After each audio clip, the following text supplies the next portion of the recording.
follow. In the pain, now shoot.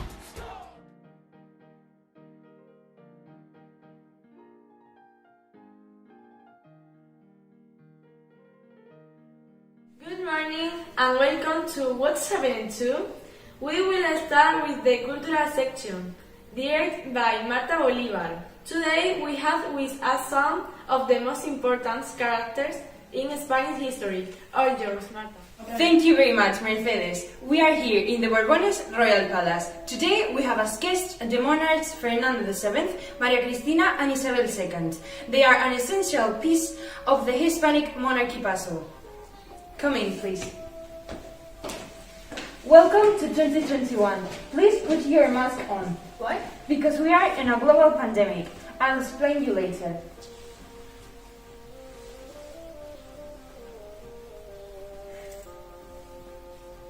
And please put some gel on when you sit down.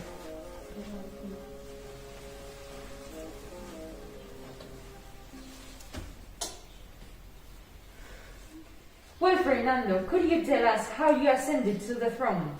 Yes, I was meant to ascend to the throne a bit before it happened, but there was a man called Napoleon who took my father and me on the Bellona's resignation. He put his brother Jose Bonaparte on the throne. Obviously, the Spanish people didn't want him, and that resulted in a lot of wars among them. I came back to my beloved country in 1814, where people were excited for my arrival. At first, I acted badly with absolutist exchange that my subject disliked, but later on, I changed my mind and become a new man. Obviously, I had some help from my countrymates.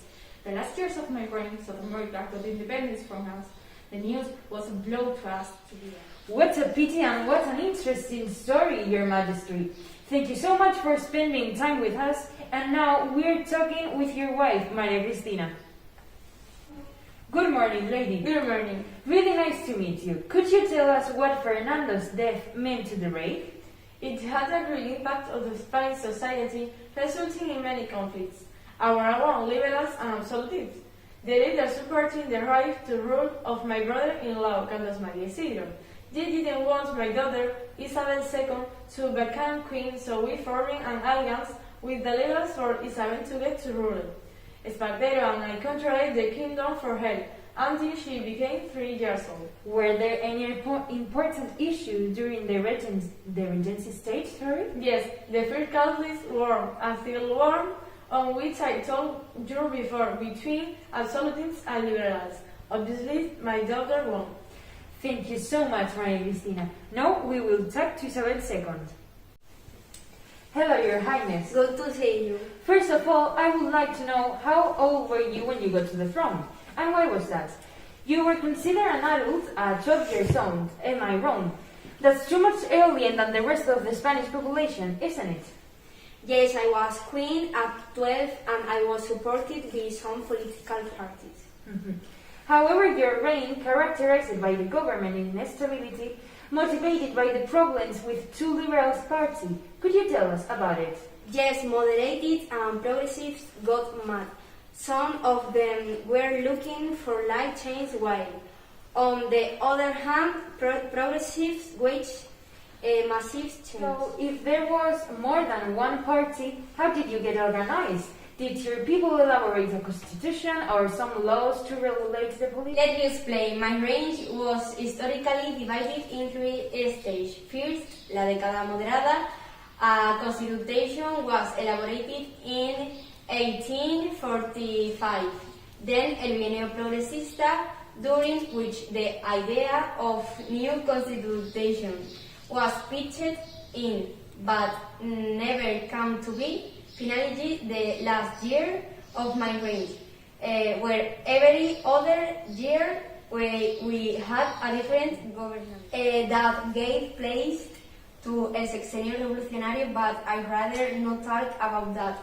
To sum up, in 1868 I was exiled because of the success of La Gloriosa. An Italian king was crowned, but not much later. The Republic was restored. We are back with her parents. And moving on to the Spanish society of the 19th century. What can you tell us about it? It's well divided in classes, the upper class, aristocracy, and clergy. to whom we were related, the middle class, soldiers and employees, and the lower class, farmers in general. I can imagine. And Fernando, what happened with the social conflicts in Spain? I've heard that that they were caused by the disastrous living condition of the least favored. Am I right? Yes, indeed. Many players protested for some reason about which it didn't actually care, creating a lower movement to demand the government to face up some problems. We have finished this interview. Thank you so much for spending your time with us. I'm looking forward to seeing you soon. And to our viewers, see you here at BBC tomorrow at 9 p.m. As always, goodbye. Es insultante, pero no insulta más que al tunante.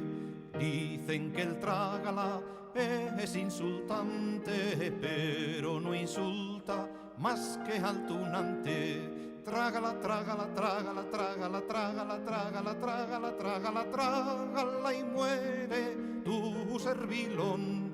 Trágala, trágala, trágala, trágala, trágala, trágala, trágala.